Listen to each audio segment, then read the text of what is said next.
odwołali lot na 8 dni przed wylotem i przez myśl mi nie przeszło, że za to mogą się należeć pieniądze. A sytuacja wyglądała tak. Kupiłam bilet dla mojej mamy lot do Los Angeles na 11 lutego i 3 lutego dostałam maila z bardzo ważną informacją o moim locie. I to, że mail jest po angielsku, nie ma absolutnie żadnego znaczenia, bo jestem dwujęzyczna i tutaj w tym nie leży problem. Podstawowa sprawa jest taka, że w mailu nigdzie nie jest powiedziane, że lot został odwołany. Nie, jest informacja, że moje plany podróżnicze zostały zakłócone. To jest psychologicznie, ma to bardzo duży wpływ i można powiedzieć, że jest pułapką, no ale w takim języku jest to napisane. I teraz jakie opcje zostały mi przedstawione? Opcja numer 1, mogę zrezygnować z podróży i dostać wszystkie pieniądze z powrotem. Opcja numer 2 to jest zmienić lot na ten, który jest sugerowany przez przewoźnika, lub opcja numer 3 to jest zmienić na jakiś inny lot, oczywiście wedle wytycznych przewoźnika. Ale tutaj warto zwrócić uwagę, oryginalny lot mojej mamy jest 11 lutego o godzinie 16:40, a przewoźnik sugeruje, żeby leciała 10 lutego, dzień wcześniej, o 10:40 rano. To jest 30 godzin różnicy.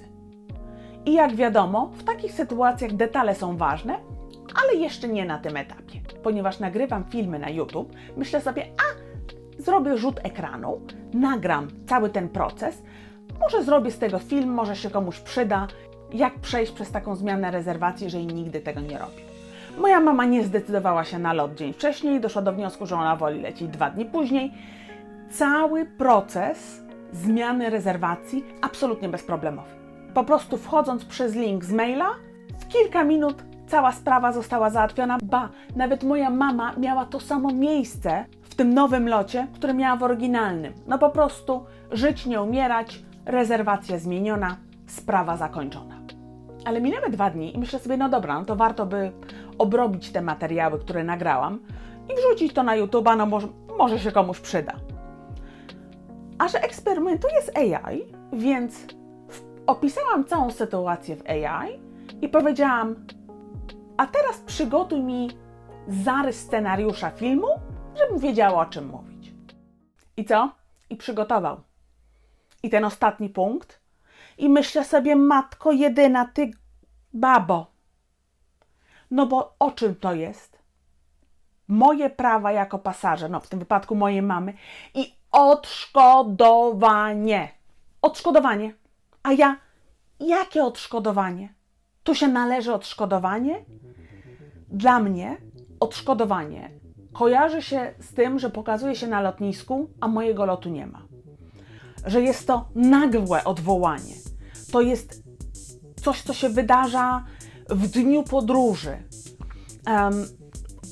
Czy to jest odwołanie, czy to jest opóźnienie, ale to jest nagłe, a nie na 8 dni przed wylotem.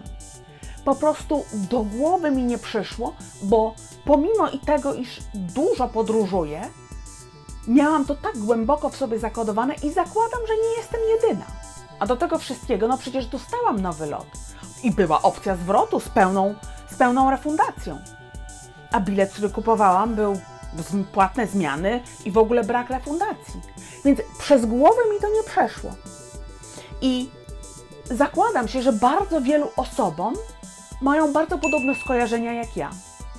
Zastanów się, czy myślałaś o tym, że odwołanie lotu na tydzień, 2 tygodnie przed może skutkować odszkodowaniem? A że już miałam otwarty czat, no to zadałam mu pytanie.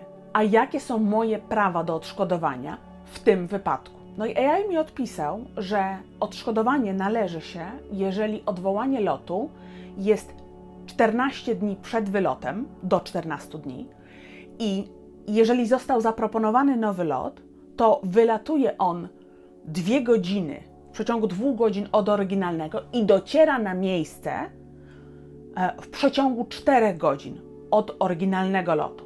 No przepraszam bardzo, w moim przypadku było to 30 godzin, jeżeli by leciała dzień wcześniej, albo w jej przypadku było to 42 godziny, bo zdecydowała się na lot następny, czyli 2 dni później. Dodatkowo AI powiedział mi, jakie kwoty są do odzyskania w zależności od dystansu, czyli 250 euro, 400 i 600, gdzie 250 są loty do 1500 km, 400 są to loty wewnątrz UE powyżej 1500 albo loty poza UE 1500 do 3500 km, albo 600 euro, kiedy jest to lot powyżej 3500 km i poza Unią Europejską. AI poda mi również informacje, kiedy linie lotnicze mogą odmówić wypłacenia odszkodowania, dlatego trzeba mieć podstawę i wiedzieć, dlaczego lot został odwołany. No więc następnym krokiem, który AI zaproponował, było skontaktuj się z agentem linii lotniczych i dowiedz się, jaki jest powód. Ba, nawet napisał mi tekst, który miałam wkleić do czatu, bo oczywiście kontaktowałam się z czatem przewoźnika, żywą osobą, ale przez czat, żebym dokładnie napisała, co powinnam wiedzieć. Dostałam informację, że pracownik linii lotniczych nie wie, bo nie ma w systemie, co też jest informacją później przydatną przy reklamacji. Problem pojawił się w momencie, kiedy poprosiłam go o napisanie wniosku o odszkodowanie, które miałam wkleić do formularza przewoźnika. Na czym polegał problem? Ponieważ informacje, które dostarczyłam początkowo, były ograniczone, AI pracował na tych ograniczonych danych. W związku z tym, jak przygotował dla mnie formułkę do wklejenia do formularza, gdybym nie przeczytała, straciłabym 200 euro. I co z tego, że wypisuję wszystkie paragrafy, kiedy piszę 400 euro dla trasy powyżej 3500 km. Jakbym poprosiła o 400 euro, to bym dostała 400 euro, a nie 600, które mi się należy. I byłabym 200 euro w plecy. Więc pierwsza rzecz, jak dostajesz informację zwrotną od AI, zawsze sprawdź, czy detale się zgadzają. I to była pierwsza rzecz. A druga rzecz to był błąd przez pominięcie. Na samym końcu jest podane, no tu wpisz detale konta. I ja się zapytałam, czy skoro zapłaciłam za bilet w złotówkach, to odszkodowanie będzie w złotówkach czy w euro. A asystent AI mi mówi, no ale mówimy o euro, no to dostaniesz pieniądze w euro. Więc system nie sprecyzował, czy to ma być konto złotówkowe czy euro. I jeżeli bym wpisała konto w złotówkach, nie zastanawiając się nad tym, no to znowu tracę pieniądze, bo przewalutowanie. Nie wiem, z jakim kursem przewoźnik wysłałby mi pieniądze lub z jakim kursem bank by mi przeliczył. Niekoniecznie chcę, żeby te pieniądze były przeliczane na złotówki. Więc przy odszkodowaniach zawsze podawaj numery konta w euro. Jeżeli nie masz konta w euro, polecam Wise albo Revolut, albo jakąś inną tego typu aplikację. Wtedy sama w dowolnym momencie sobie te pieniądze przelejesz, przewalutujesz, zrobisz z nimi co chcesz. Czy poradziłabym sobie nie używając AI? Jak najbardziej. Tylko nie zajęłoby mi to 15 minut, tylko o wiele, wiele więcej czasu. Bo musiałabym przeczytać dyrektywę 261 łamane przez 2004, przetrawić ją, sprawdzić, co jest w moim przypadku adekwatne, a co nie jest adekwatne, pod co podlegam, pod co nie podlegam. Nie do końca pewnie wiedziałabym, że muszę zapytać się o powód, dla którego lot został odwołany i mieć to na piśmie, no w tym wypadku na zdjęciu. Ale tego typu informacje były bardzo przydatne i bardzo usprawniły cały proces składania reklamacji. Więc nie bój się AI, ale musisz być przygotowana i mieć wszystkie informacje, a jeżeli nie wiesz, zadaj mu pytanie, co jeszcze potrzebujesz wiedzieć, żeby informacja, którą mi dasz, była prawdziwa. Żeby wyjść z zapętlenia agenta AI i upewnić się, że nie ma tam więcej błędów, zrobiłam rzecz następującą.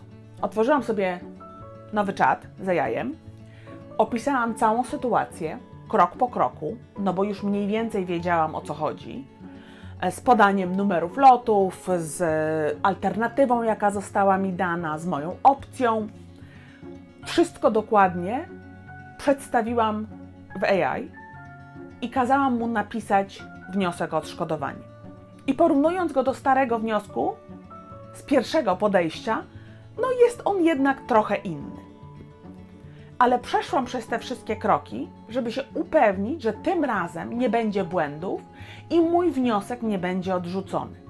Dodatkowo zapytałam się, jakie dokumenty powinny być również załączone do tego wniosku, żeby ten wniosek został pozytywnie rozpatrzony, a nie odrzucony tylko dlatego, że jest jakiś błąd z mojej strony, bo czegoś nie dostarczyłam.